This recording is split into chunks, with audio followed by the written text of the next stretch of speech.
Next, this will be on Zoom. This one will be by Brother Xerxes Bedoma, and he'll be considering the theme here. What is the Bible about? The Bible is a profound book that answers the question, what is it really about? So let's start at the beginning. The Bible opens with the incredible story of how Jehovah created the heavens and the earth. In Psalm 83:18, please join me in reading Psalm 83:18. If you're there, it tells us that people may know that you, to whom alone the name of Jehovah belongs, are the most high over all the earth. Isn't it that amazing? Right from the start, we see that God wants us to know Him by name. It's an invitation to get to know our Creator on a personal level. Now, as we read through the Bible, we realize that God has been misrepresented over the years. The scriptures explain how Jehovah plans to restore His reputation. It's important for us to understand this because it highlights our role as His witnesses. We have the privilege of sharing the true nature of God with others, showing them who He really is, that He is a loving and just God.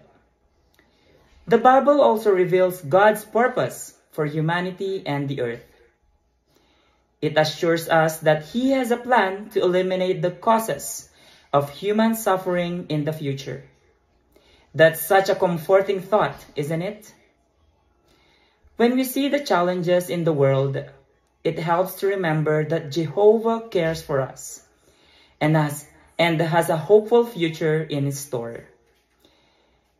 And here's where it gets really practical. The Bible is full of advice that can help us in our everyday lives. Let's look at a few examples. In Matthew 7:12, Jesus gives us a simple yet profound piece of advice. Again, join me in reading Matthew 7:12. It says here, "All things, therefore, that you want men to do to you, you also must do to them." We often call this the golden rule, right? It's all about treating others the way we want to be treated. Imagine how much better our relationships would be if we all followed this principle. Life can get overwhelming at times, can't it?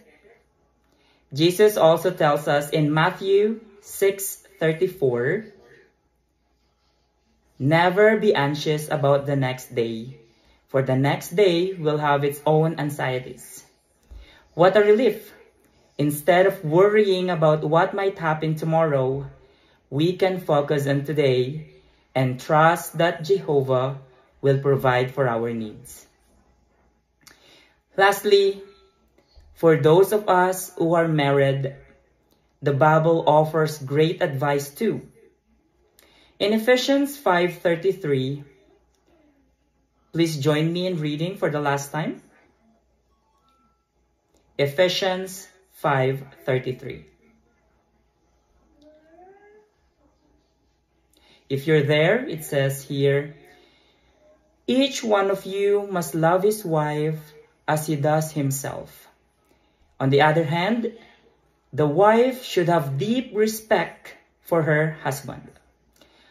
Love and respect are key to a strong marriage, and these principles help us build a loving home.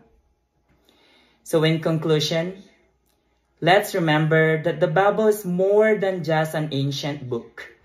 It's a living guide that speaks to us today.